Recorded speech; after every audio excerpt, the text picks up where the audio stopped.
The blackmail email hit my inbox at 8:57 a.m., 60 minutes to sabotage my own promotion or watch my career burn. My encrypted tablet traces the breach, but the clock's ticking. Then Mike Higgins lunges from the shadows with a brass award, swinging for my skull.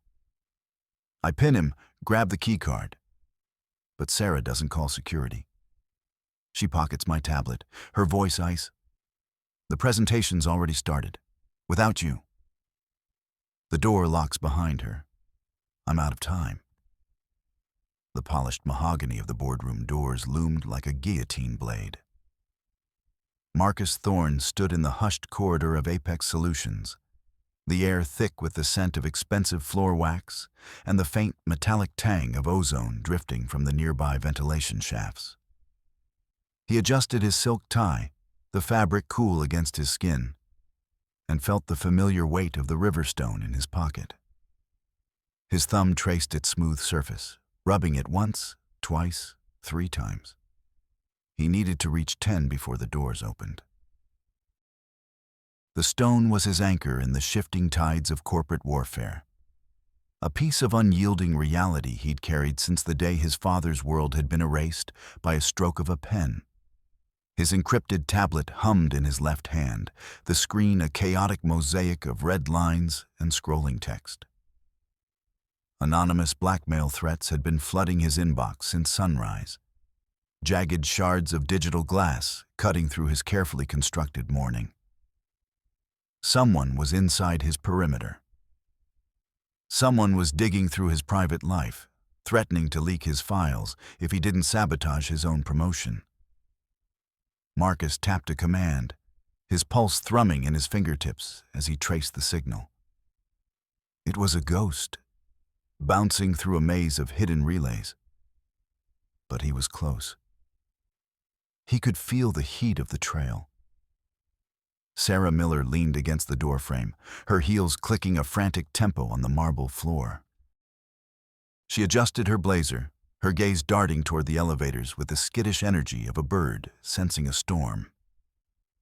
3 minutes, Marcus, she whispered, her voice ending on that familiar, rising note of a question. The CEO doesn't do late, you know. The signal is looping, Marcus muttered, his eyes fixed on the progress bar. I'm pinning the source. Just give me 60 seconds. He rubbed the stone again. 4, 5, 6. The digital trail hit a final barrier, the screen dissolving into a mess of unreadable symbols that looked like static. He felt a bead of sweat roll down his temple, a hot itch he couldn't scratch. He was the man who held the pen. He refused to be the line crossed out. Sarah's reflection in the glass door was a mirror of his own tension. She nodded when he nodded, her wide, innocent eyes tracking his every move.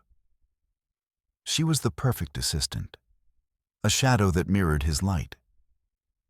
Yet her constant need for validation, that right at the end of every sentence, usually grated on his nerves. Today, it was just background noise to the roar of the data. Step away from the wall, Sarah hissed, her voice dropping to a jagged whisper. You look like a thief, right? Marcus ignored her.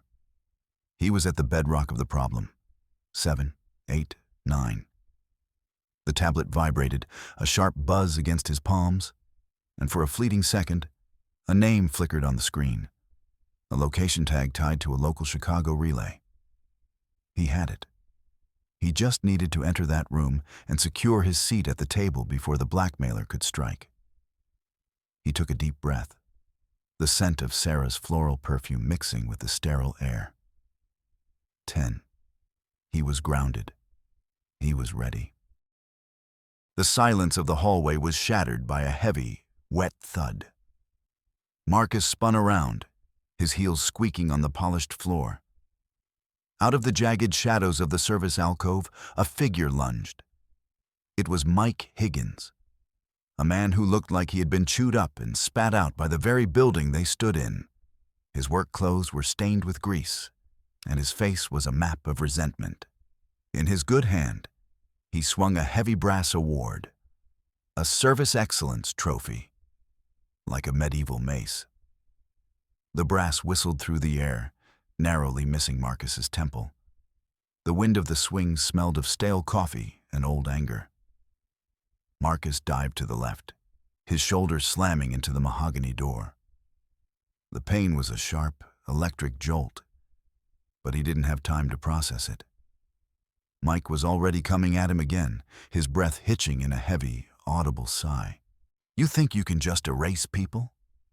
Mike roared, his voice thick with a decade of buried rage. "You think we're just numbers on a page?" Marcus scrambled to his feet, his fingers searching for purchase on the smooth floor. Mike lunged again, but his movements were heavy, slowed by years of physical labor and the phantom pain of the hand Apex had crushed years ago. Marcus stepped into the man's reach, using his momentum against him. He grabbed Mike's wrist. The skin felt like sandpaper, and twisted. The brass trophy clattered to the marble with a deafening ring that echoed through the empty corridor. They went down together in a tangle of limbs. Marcus felt the rough fabric of Mike's jacket against his face and the sharp sting of a fingernail catching his cheek. He could see Mike's cuticles, raw and bleeding, smearing red streaks onto Marcus's pristine white shirt. It was a literal stain of the working class, a mark of the man the company had broken. With a final, desperate heave, Marcus pinned Mike against the wall. The man's breath came in ragged gasps, his eyes wide and clouded with tears. Marcus reached into Mike's pocket, his fingers brushing against a cold, plastic edge. He yanked it out. A master server keycard. "Where did you get this, Mike?" Marcus hissed, his voice a low, dangerous vibration. Mike didn't answer. He only sobbed, a sound of total, hollow defeat. Marcus stood up, straightening his jacket with trembling hands. He had the key. This was the master pass to the heart of the building, the one place where the digital ghosts could be unmasked. He turned to Sarah, expecting to see her on the phone with security. Instead, Sarah was standing 5 feet away, her face a mask of terrifying stillness. She wasn't holding a phone. She was holding his tablet. "Sarah." Marcus reached out, his hand hovering in the empty air. "Call security. We need to get him out of here before the board sees this." Sarah didn't move. She didn't mirror his posture. She stood rigid, her wide eyes fixed on the tablet screen. "The presentation is starting, Marcus," she said. Her voice was flat, stripped of its usual apologetic tone. "Arthur is already at the head of the table. You're late, you know." "The tablet, Sarah." "Give it to me." Marcus stepped toward her, his heart hammering against his ribs like a trapped bird. She took a step back, tucking the device under her arm. "No, I don't think I will. I think the board needs to see what's on here. It's what had to happen, right?" The realization hit Marcus like a physical blow to the stomach. The betrayal wasn't coming from the shadows. It was standing right in front of him, smelling of lilies and wearing a polite smile. Sarah, the woman he had mentored, the one who saw every move he made, had been the leak. She wasn't a shadow. She was a predator waiting for the light to dim. "Sarah, listen to me," Marcus pleaded, his voice cracking. "Whatever they promised you, Arthur will discard you the moment you aren't useful. You know how he operates." "I know how you operate, Marcus," she countered, her voice gaining a sharp, jagged edge. "You treat people like ink. You use them to write your story, and then you blow on the page to dry them. I'm tired of being the ink." She reached behind her and pressed the heavy brass handle of the boardroom door. With a click that sounded like a bone snapping, the lock engaged from the inside. She stepped back into the shadows of the hallway, leaving him stranded. "Marcus?" she whispered one last time, her voice drifting away. "You're erased." The silence that followed was absolute, broken only by the distant, muffled sound of applause from behind the heavy wood. The promotion meeting had begun. His life's work was being weighed in a room he couldn't enter, and the only weapon he had left was a stolen keycard and a blood-stained shirt. Marcus didn't waste time pounding on the door. He knew the architecture of Apex Solutions better than anyone. The boardroom was a fortress, but every fortress had a cellar. He turned and ran toward the service elevators, his shoes pounding a frantic rhythm on the marble. He swiped the stolen master key against the sensor. The light turned green with a soft, mocking chirp. The elevator descended into the bowels of the building, the air growing colder and more metallic with every floor. When the doors slid open, he was met by the roar of the server room. A 90-decibel mechanical shriek that vibrated through the soles of his shoes. Rows of black towers leaned inward like monoliths, their cooling fans spinning with a ferocity that made the air hum. He needed to find a terminal.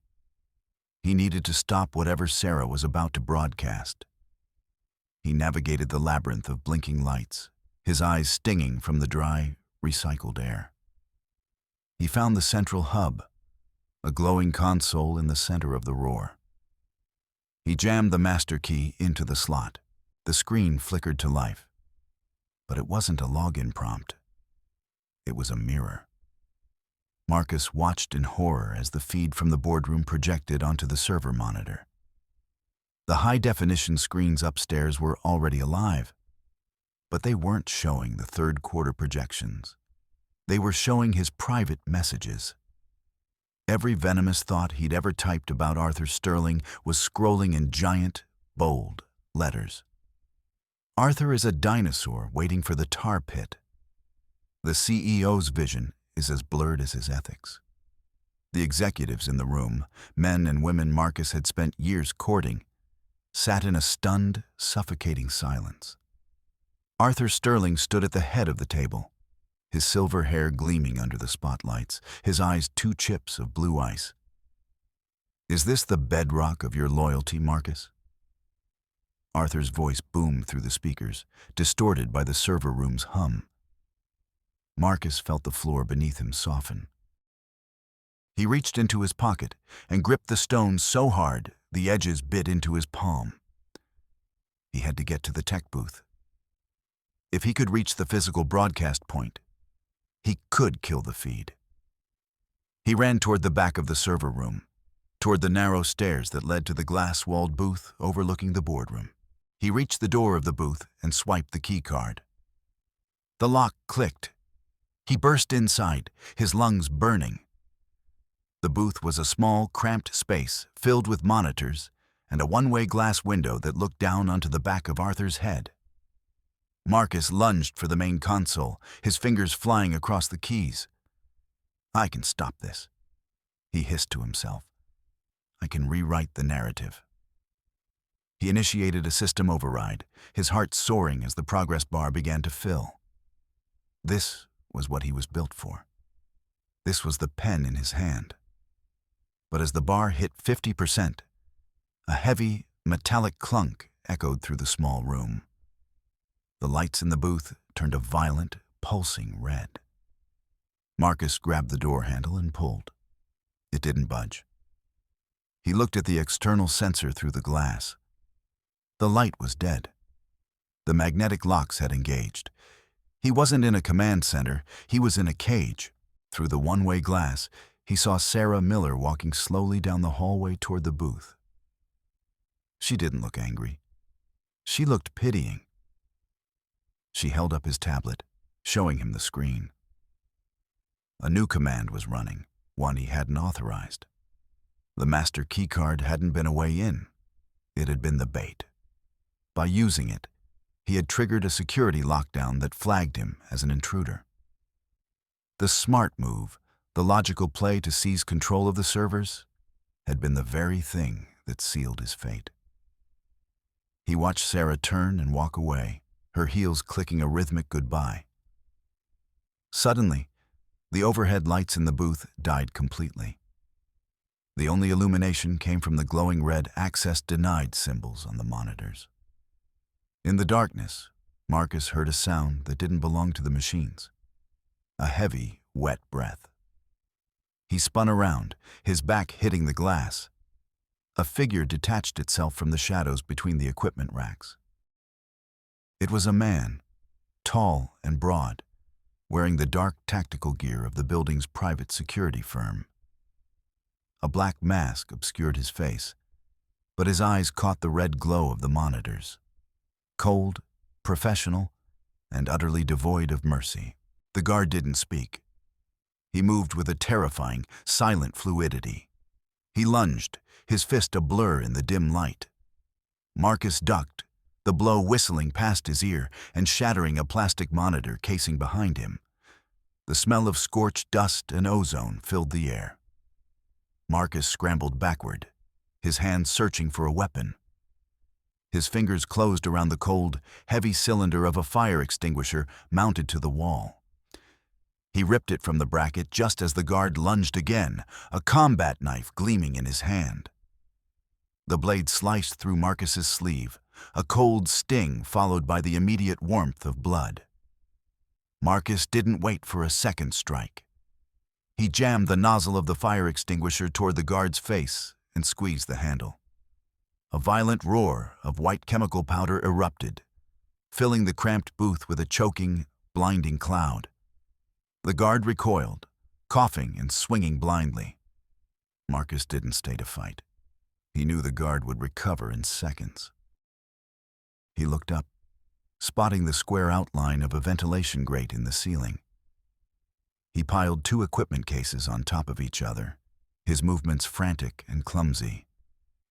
He climbed, his fingers clawing at the metal slats of the vent. The guard was screaming now, a raw, guttural sound of frustration. Marcus felt a hand grab his ankle, pulling him down. He kicked back with everything he had, his heel connecting with something hard, a jaw, a nose. The grip loosened. Marcus hauled himself into the narrow, dark tunnel of the vent, just as a knife blade thudded into the metal casing inches from his legs. He crawled through the darkness, the galvanized steel scraping against his suit, the smell of dust and old grease filling his lungs. He was moving through the veins of the building now, a ghost in the machine. He followed the sound of the server roar, dropping through a second vent into the heart of the main rack room, the restricted core where the physical logs were kept. He landed hard on the concrete floor, the impact vibrating through his teeth. He ignored the pain and scrambled to the central terminal. He didn't need a remote connection now. He was at the source. He plugged the master key into the manual override. His fingers flew, navigating the deep architecture of the company's data. He wasn't looking for the leak anymore. He was looking for the path. He traced the broadcast signal, following the digital breadcrumbs back through the firewalls. The data wasn't coming from his laptop. It wasn't even coming from Sarah's tablet. The source was a remote offshore server, a hidden pocket of data tucked away in a shell company's account. Marcus squinted at the screen, his breath hitching. The account wasn't tied to Arthur Sterling. It was tied to David Reynolds, the CFO. The soft-spoken man who said "we" instead of "I." The man who hid behind thick glasses and a committee of invisible ghosts. David was the one broadcasting the messages. He was the one who had turned the boardroom into a theater of ruin. Marcus felt a surge of cold, hard clarity. He had the evidence. He had the logs. He could prove that the leak was an internal hit job. He copied the files onto a small thumb drive, the metal cold against his palm. He had a weapon again. He didn't use the elevators this time. He took the stairs, counting them out loud just as he'd heard Victoria Vance do. 1, 2, 3. He was the hammer. He was the one who would strike. He reached the main floor and burst through the side doors of the auditorium, emerging onto the main stage just behind the massive digital display. The room was dark, the only light coming from the glowing 5-minute countdown that had appeared on the screens. In 5 minutes, a synthesized voice boomed over the speakers. The IRS will receive the full audit of Marcus Thorne's offshore tax shelters. The board members were standing now, their faces pale in the flickering light. Arthur Sterling stood center stage, his arms crossed, looking like a judge presiding over an execution. David Reynolds stood beside him, his hands trembling as he adjusted his glasses. Marcus stepped into the light, the thumb drive held high. "Stop the clock, David." The room went silent. The only sound was the rhythmic thud-thud of the digital countdown. "Marcus?" Arthur's voice was a low growl. "You have a lot of nerve showing your face here." "I have the logs, Arthur," Marcus said, his voice steady, carrying the weight of the reality he had uncovered. "The data isn't mine. It's being fed from a server in the Caymans, a server owned by David Reynolds." He walked toward the podium, toward the hardline terminal integrated into the stage. If he could just plug in the drive, he could show them the truth. He could erase David instead. "He's lying," David shouted, his voice cracking. We found the files on his private drive. We are just protecting the firm." Marcus reached the podium, his hand hovering over the port. He felt a moment of pure, crystalline hope. This was it. The smart play. The evidence was undeniable. He would plug this in, the screens would flip, and he would be the hero of his own story. But as his fingers brushed the plastic, David Reynolds didn't back away. He didn't cower. Instead, he lunged. The two men crashed into the podium, the heavy wood groaning under their weight. Marcus felt David's shoulders slam into his chest, knocking the wind from his lungs. They tumbled across the stage, a chaotic blur of charcoal wool and desperate limbs. Marcus was younger, stronger. He used his corporate security training, the hand-to-hand drills he'd taken to feel secure, to gain the upper hand. He twisted David's arm behind his back, pinning the CFO to the floorboards. The scent of David's expensive, flowery cologne was sickeningly sweet in the stagnant air. "Give me the drive, Marcus," Arthur shouted from the sidelines. "Let the board see it." Marcus looked up, his face flushed with the exertion of the fight. He saw the board members leaning forward, their eyes wide. He saw Victoria Vance, her jewelry clinking like armor as she gripped the arms of her chair. He had them. He had won. He reached into his pocket and pulled out the drive, holding it out toward Arthur. "Here," Marcus panted. "The truth is right here." Arthur stepped forward, his silver hair shimmering. He took the drive with a steady hand. He walked to the podium and plugged it in. Marcus let go of David, standing up and brushing the dust from his knees. He felt a wave of relief so intense it made him dizzy. The crisis was over. He had outmaneuvered them all. He watched the screen, waiting for the server logs to appear, waiting for David's name to be flashed in giant, incriminating letters. The screen flickered. A wave of static washed over the countdown. And then, a voice filled the room. It was Marcus's voice. "I took the money," the recording said. The tone was casual, arrogant, unmistakable. "Arthur is an old fool. He'll never notice the missing $3 million. By the time the audit hits, I'll be the chairman, and I'll bury the records myself." The silence that followed was more violent than the fight. Marcus froze. His heart stopped. That's not me," he whispered. "I never said that." "The audio is a perfect match," Robert Chen said, his booming voice cutting through the air like a cannon blast. He opened his leather-bound ledger and made a sharp, final notation. "The biometric signature is verified. You just handed us the confession, Mr. Thorne." Marcus looked at the screen.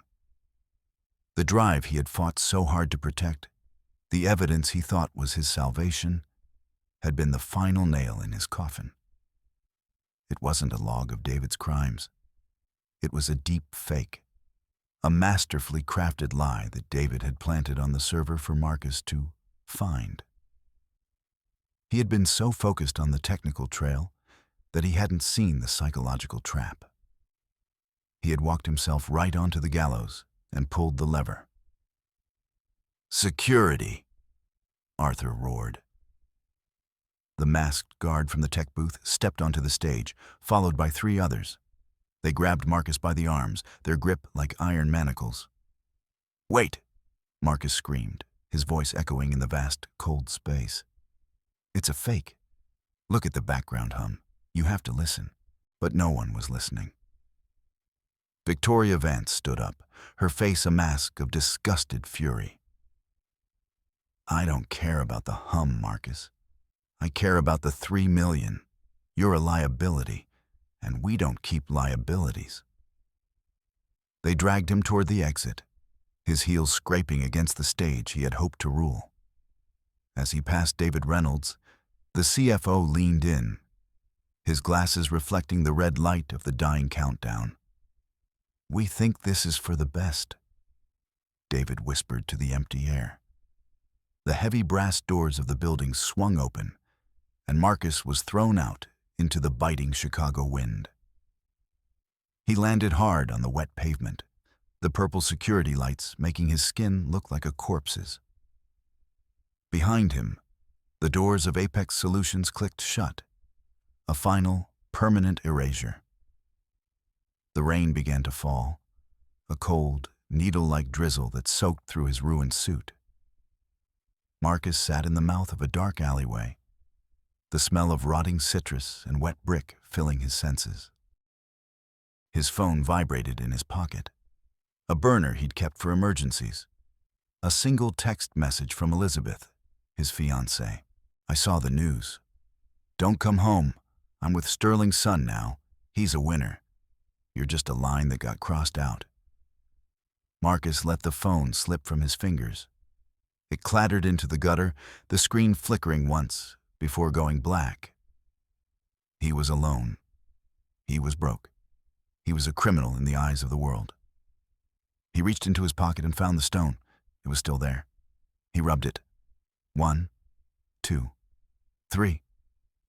As he rubbed, a sound began to play in his head. Not the confession, but the noise behind it. A rhythmic, mechanical thud. Thud, thud, thud. He frowned, his mind racing through the thousands of hours he'd spent in the Apex offices. He knew that sound. It wasn't a server hum. It wasn't a ventilation fan. It was a clock. A grandfather clock with a heavy, brass pendulum. There was only one room in the entire building with a clock like that. The private office of Arthur Sterling. The realization hit him with the force of a physical blow. David Reynolds hadn't been the mastermind. He was just the tool. The deep fake hadn't been made in a lab. It had been recorded in the lion's den. Arthur had orchestrated the entire leak, the entire frame-up, to cover his own massive embezzlement. He had made Marcus the perfect scapegoat because Marcus was the only one smart enough to actually find the missing money. Marcus stood up, his legs shaking but his mind clear. He had been erased, but the ink wasn't dry yet. He needed Sarah. She was the only one who had been in the room when the recording was made. She was the only one who could provide the human variable the data couldn't. He used his last few dollars to buy a cheap burner phone from a 7-Eleven, the fluorescent lights humming overhead. He called Sarah's private line. "Marcus?" Her voice was a jagged whisper. "You shouldn't be calling me. Arthur has people looking for you, you know." "I know about the clock, Sarah," Marcus said, his voice a low, dangerous vibration. "I know the recording was made in Arthur's office, and I know you were the one holding the microphone." There was a long silence on the other end. "I had to, Marcus. He was going to fire me, right? Meet me in the park, behind the old museum. If you don't, I'm sending the server logs I found, the real ones, to the FBI. I'll go down, Sarah, but I'll take you and Arthur with me." It was a bluff. He didn't have the real logs. They had been wiped the moment he was kicked out. But Sarah didn't know that. Her need for validation, her fear of being incorrect, was her greatest weakness. He waited in the shadows of the park, the wind howling through the skeletal trees. Sarah appeared 10 minutes later, her coat huddled tight against her chest. She looked small, fragile, and utterly terrified. "Do you have them?" she asked, her voice trembling. "The logs?" "I have something better," Marcus said. He held up the burner phone, the record light already glowing. "I have you. Tell me the truth, Sarah. For once in your life, don't say right or you know. Just tell me what Arthur did." She broke then. The weight of the guilt, the fear of the hammer falling on her, was too much. She told him everything: the offshore accounts, the forged signatures, the way Arthur had laughed while they edited the deep fake. She spoke for 20 minutes, a flood of truth that washed away the lies. Marcus didn't take the recording to the board. He knew they would just find a way to bury it. Instead, he sent it to every major news outlet in Chicago. He sent it to the SEC. He sent it to the IRS. He watched from across the street the next morning as the black SUVs swarmed Apex Solutions. He saw federal agents carrying boxes of files out of the mahogany doors. He saw Arthur Sterling being led out in handcuffs, his silver hair disheveled, his eyes finally showing the fear of a man who realized the curtain had fallen. David Reynolds followed, his thick glasses fogged with sweat, still whispering "we" to the agents who pushed him into the back of a car. Marcus Thorne stood on the sidewalk, the biting wind no longer feeling so cold. A woman in a sharp suit approached him, one of the remaining board members. "Marcus," she said, her voice filled with a desperate professional warmth. "We've seen the evidence. The board wants to make things right. We want to offer you the COO position. You can save this company. You can be the man who held the pen." Marcus looked at the building, the glass and steel monolith that had been his entire world. He thought about the stone in his pocket. He thought about the blood on his shirt and the sound of the grandfather clock. He reached into his pocket, pulled out the river stone, and dropped it into the gutter. It hit the water with a soft, final splash. "No," Marcus said. His voice was quiet, but it carried more weight than any boardroom speech he'd ever given. "I'm done with the ink. I'm going to go find out what happens when you just let the page stay blank." He turned and walked away, leaving the ruins of Apex Solutions behind. He didn't look back. He didn't count his steps. For the first time in his life, he wasn't afraid of being erased, because he finally realized that the only person who could truly write his story was him. The city hummed around him, a million voices, a million lives. But Marcus Thorne was finally silent. And in that silence, he was finally free.